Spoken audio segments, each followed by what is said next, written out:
প্রশংসা সে আল্লাহ, যে আল্লাহ এখানে রাসূলের আশিকদেরকে জমা করে দিয়েছেন। সুবহানাল্লাহ।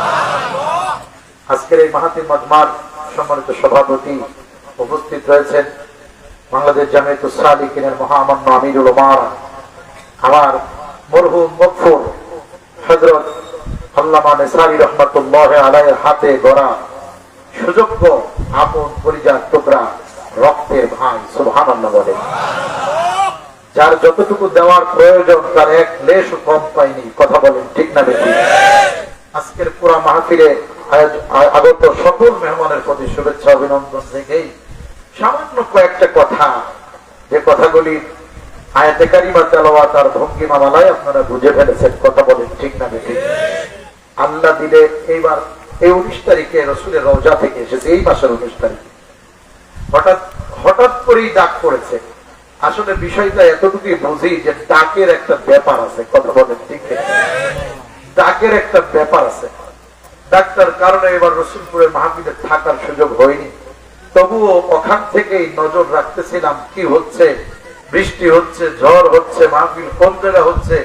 একটা জিনিস ওই জায়গায় বসে বসে ভাবতেছি, হযরতজি রাহমাতুল্লাহ আলাইহি যেই মাঠে বয়ান শুরু করছিলেন ওই মাঠে এবার হইছে নূর আর ভরপুর একসাথে। জোরে কোন আল্লাহু আকবার, আওয়াজ দিয়ে বলেন আল্লাহু আকবার। আশিকিনদের জবানে যেন আওয়াজের কমতি না থাকে। কথা বলেন ঠিক না ঠিক? এই আওয়াজে যেন শয়তান পালিয়ে যায়। আল্লাহু আকবার বলেন। আল্লাহু আকবার। হাজিরিন, একজন মানুষের জন্য আশিকে রাসূলের জন্য যদি এত আশিক মানুষ হয়, তাহলে রাসূলের জন্য মানুষ কতটা আশিক হয় এটা কি ভাবা যায়? সাহাবীদের জীবন থেকে তালাশ করে দেখলাম এবার হজে যে উমরা হজে যে একটা জিনিস খুব মজা করে মানে ভিতরে ভিতরে বহন করেছি। সেটা হলো গত বড় হজে গিয়ে 9 বার গেছি রিয়াদুল জান্নাতে। সুবহানাল্লাহ। আর 5 বার ইফতারি করেছি রাসূলের রওজার একদম রওজার সাথে হেলাম দিয়ে। সুবহানাল্লাহ। এবার যেতে পারি নাই। বললাম এরকম করলে কেন? পরে বুঝলাম এর কাহিনী আছে। যতবার রওজার দিকে তাকাই ততবারই মনে হয় নতুন নতুন রহমতের দরজা আর আস্তে আস্তে দানের দরজা খুলে। সুবহানাল্লাহ বলেন। আল্লাহু আকবার। পরে ভাবলাম বিষয়টা এরকম যে সাহাবায়ে কেরাম রাসূলুল্লাহ সাল্লাল্লাহু আলাইহি সাল্লামের সাক্ষাৎ পাওয়ার জন্য নিজের বিবির সাথে রাত যাপন বন্ধ করে দিয়েছে। এরকম আছে সাহাবায়ে কেরামদের মধ্যে। সাহাবায়ে কেরাম এমন আছেন নবীর সাথে সান্নিধ্য দেবে বলে বিবাহটাই জীবনে করে নাই। সাহাবীদের মধ্যে এমনও সাহাবী ছিলেন যে নিজের ধন সম্পদ নিজের সবকিছু ছেড়ে দিয়েছে রাসূলের সান্নিধ্য পাওয়ার জন্য। সাহাবীদের মধ্যে এমনও সাহাবী ছিলেন যারা নিজের বাপ প্রেসিডেন্ট, প্রধানমন্ত্রী, নিজের বাপ রাষ্ট্রপতি, রাজা, ইচ্ছা অনুযায়ী ওই সময়কার তদানীন্তনকালের যুগের নিয়ম অনুযায়ী তার ছেলেই হবে রাজা। সে জানতো আমি রাজপুত্র রাজা হব, তারপরও দুনিয়ার লাঠি মেরে রাসূলের রওজায় রাসূলের সাক্ষাতে নিজেকে উজাড় করে দিয়েছেন। আল্লাহু আকবার। সালমান ফারসির জীবনের দিকে তাকায় দেখেন, পরবর্তীতে সে জানছেন যে আমি একজনের দাসী হয়ে গেছি, একজনের দাস হয়ে গেছি, তারপরেও মিসকি মিসকি হাসে। ওই হাসে কেন? আমি তো দেখতেছি রাসূলের সুগন্ধি আমার নাকে আসতেছে, নবী নাকি মক্কায় এসে গেছে, মদিনায় আসবে, আসলেই দেখা হবে। আল্লাহু আকবার। আওয়াজ দেন আল্লাহু আকবার। আসলেই দেখা হবে। আল্লাহ তাআলা সূরা বাকারার 107 নম্বর 207 নম্বর আয়াতের মধ্যে বলতেছে, সূরা বাকারা বলতেছেন ওমিনান নাসি মাইয়াশরি নাফসাহু ইবতিগা আমারদাতিল্লাহ আল্লাহু রাউফুম বিল ইবাদ। আওয়াজ দেন আল্লাহু আকবার। হে রাসূল, আপনি বলেন আপনার কিছু সাহাবী, কিছু উম্মতের মধ্যে কিছু উম্মত এরকম আছে যারা নিজের সম্পদ, নিজের ইজ্জত, নিজের ধন দৌলতের বিনিময়ে রাসূল এবং তার আল্লাহর সান্নিধ্য চায়। আল্লাহু আকবার। এটা আবার কেমনে সম্ভব? আল্লাহু আকবার। নবী সাল্লাল্লাহু আলাইহি সাল্লাম হিজরত করেছেন সিস্টেম অনুযায়ী। আগে বললেন আমার ফাতেমা সহ আমার বাড়ির সব মেয়েরা সহ সাহাবীদের মেয়েদেরকে আস্তে আস্তে করে পাঠিয়ে দাও। তিনি তখনও যাননি। সাহাবায়ে কেরাম রাতের অন্ধকারে কিছু সাহাবীকে লিডার বানায়া রাতের অন্ধকারে তাদেরকে পাঠিয়ে দেওয়া হলো। এরপরে আল্লাহর নবী একদিন বললেন তোমাদের মধ্যে যারা শক্তিশালী যারা আছে নিজেরা ভালো পারদর্শী তলোয়ার চালানো, তীর চালানো, এই সব সাহাবীরা কয়েকজন থাকো, আমরা মদিনায় চলে যাই, এরপরে তোমরা যেও। এভাবে করে আল্লাহর হাবিব মদিনায় চলে গেলেন। এর মধ্যে একজন সাহাবী, ওই সাহাবী যিনি ওই যে একটা হাদিসের মধ্যে পড়েছেন না, যে আল্লাহর নবী যখন উহুদের যুদ্ধ হয় তখন 40 জন তীরন্দাজকে রেখেছিলেন একটা জায়গায়, তোমরা এই গিরিপথে দাঁড়িয়ে থাকবা। ওই সাহাবী উনি ছিলেন। আল্লাহু আকবার। রাসূল বললেন, ও সুয়াইব রুমি রাদিয়াল্লাহু তাআলা আনহু, ও সুয়াইব রুমি তুমিও থেকে যাও, আমি যাওয়ার পরে যাও। আল্লাহু আকবার। সুয়াইব রুমি কোনো কথা বলতে পারলেন না। নবী চলে যাওয়ার পরে সুয়াইবের দিল ভেঙে চৌচির হয়ে যাইতেছে। হুজুরকে প্রতিদিন বিকেলে দেখতাম, সকালে দেখতাম, রাতে দেখতাম, হুজুরকে এখন পাইতেছি না, এখন তো ফোনও করতে পারতেছি না, হুজুর আমি চলে আসবো। কাবার দরজায় গিয়ে কাবার দরজা বরাবর আল্লাহর আরশে আজিম, আল্লাহু আকবার বলেন, কাবার দরজা বরাবর আল্লাহর আরশে আজিম। হাদিসের মধ্যে আসছে একটা গুটি যদি আপনি আরশে আজিম থেকে ফেলে দেন, ওই আরশে আজিম থেকে ওই গুটিটা পড়তে পড়তে একদম 7 আসমান ভেদ করে কাবা শরীফের মাঝখানে পড়বে।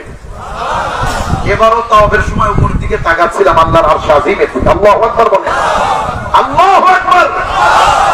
এরপরে সুয়াইব রুমি রাদিয়াল্লাহু তাআলা আনহু আকাশের দিকে তাকায় বলে, তুমি একটু অনুমতি দাও, আমি আর হাবিবকে ছেড়ে থাকতে পারতেছি না।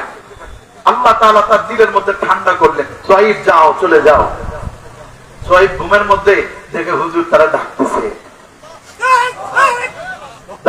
আয় চলে আয়, মদিনায় চলে আয়। সুয়াইব রুমি রাদিয়াল্লাহু তাআলা আনহু দেরি করলেন না, ঘুম থেকে উঠে কয়টা তীর নিলেন, একটা ধনুক নিলেন মজবুত, আর একটা তলোয়ার নিলেন। ধন সম্পদে উনি ছিলেন সাহাবীদের মধ্যে দ্বিতীয়, সুবহানাল্লাহ বলেন। উনি ছিলেন বড় ব্যবসায়ী। এই যে উনি চলে যাওয়ার কথা শুনে কুরাইশের কিছু কাফেররা ওনার পথ প্রতিবন্ধকতা করে ধরল। সুয়াইব রাদিয়াল্লাহু তাআলা আনহু এক পর্যায়ে যখন কাফেরদের কাছাকাছি একদম সামনে, কাফেররা চতুর্দিক থেকে তারা ঘিরে ফেলল। ঘিরে ফেলার পরে সুয়াইব রাদিয়াল্লাহু তাআলা আনহু দেখে বললেন, কাফেরদেরকে তোমরা শোনো, আমারে তোমরা চিনো না, আমার দিলের মধ্যে যে টান এসেছে, এই টান কোন প্রতিবন্ধকতাই আমাকে ঠেকায় রাখতে পারবে না। আল্লাহু আকবার। এই টান বাংলাদেশে যার টান আসে সে সব কিছু ফেলে দৌড়ে পালায়। আল্লাহু আকবার বলেন। এই টান বড় টান।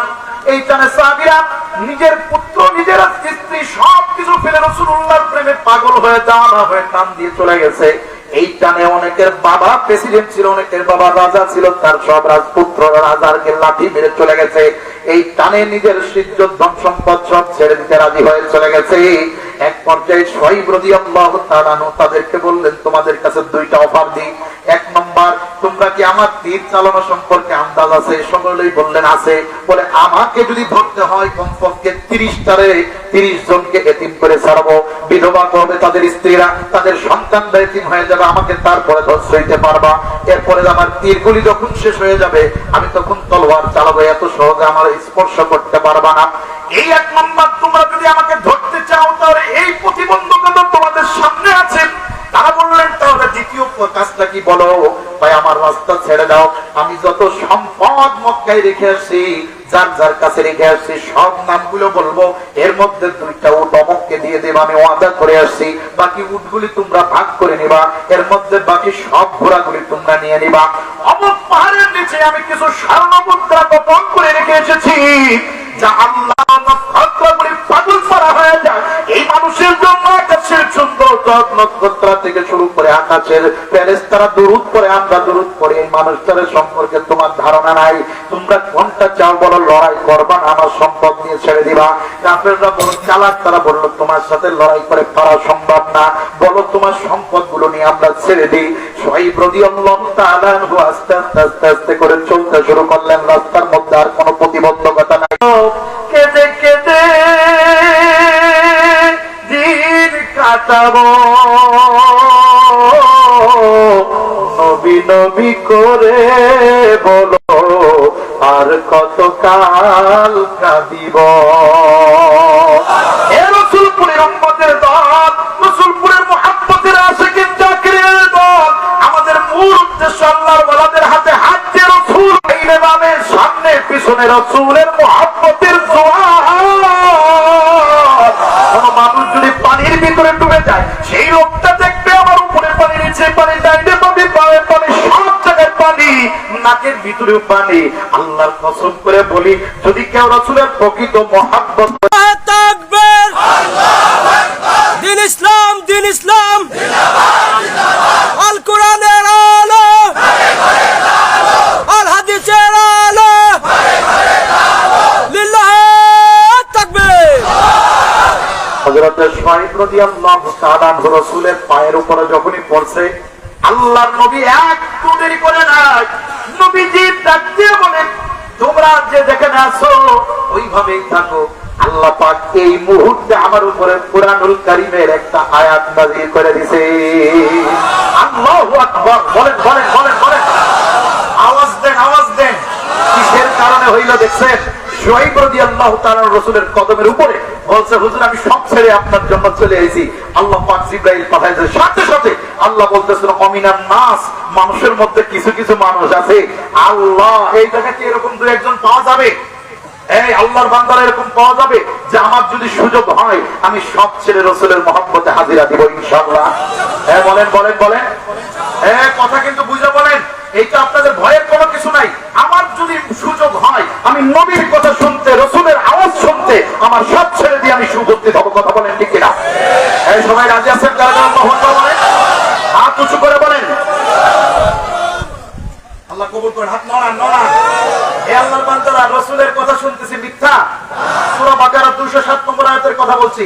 তাদের রাস্তার মধ্যে, দোকানের মধ্যে এখনো ওই পাগলগুলি কেন দাঁড়ায় রয়েছে? কথা কোন ঠিক কিনা? তাদেরকে দিলের মধ্যে একটু মায়া করে না? তোরা বলেন না কেন? আল্লাহু আকবার। হাত নামান, হাত নামান। রাসূলের মহব্বতে এখনো যদি রাস্তায় থেকে থাকেন, আমার কলিজার টুকরারা, দৌড়ে আসো না, আসো, আর সময় নাই। রাসূলের মহব্বত, আল্লাহু আকবার। আল্লাহ ওয়ালাদের বয়ান শুনে ওই রাতে অনেকে নবীর সাথে সাক্ষাৎ হয়ে গেছে। বলেন না কেন? বলেন না কেন? আল্লাহ বলতেছেন, অমিনান নাস মাইয়াশরি নাফসাহু ইবতিগা আমারদাতিল্লাহ। আরে মানুষের মধ্যে কিছু কিছু মানুষ আছে নিজের জান আর মালের বিনিময়ে আমার আল্লাহ আর রাসূলের সন্তুষ্টি চায়। সুবহানাল্লাহ বলেন না? আমরা যদি বলা হয়তো ভাই 1 ঘন্টা এই জায়গায় বসলে নবীর সাথে সাক্ষাৎ হবে, আপনারা কি 1 ঘন্টা বসতেন না? এর কথা বেরোয় না মুখ দিয়া? 1 ঘন্টা বেরোতেও না? একটা উস্তাদ যদি কোন ছাত্রকে বলে তুমি এই জায়গায় দাঁড়িয়ে থাকো, সকাল থেকে সন্ধ্যা পর্যন্ত দাঁড়িয়ে থাকতে রাজি, আমার রাসূলের সাথে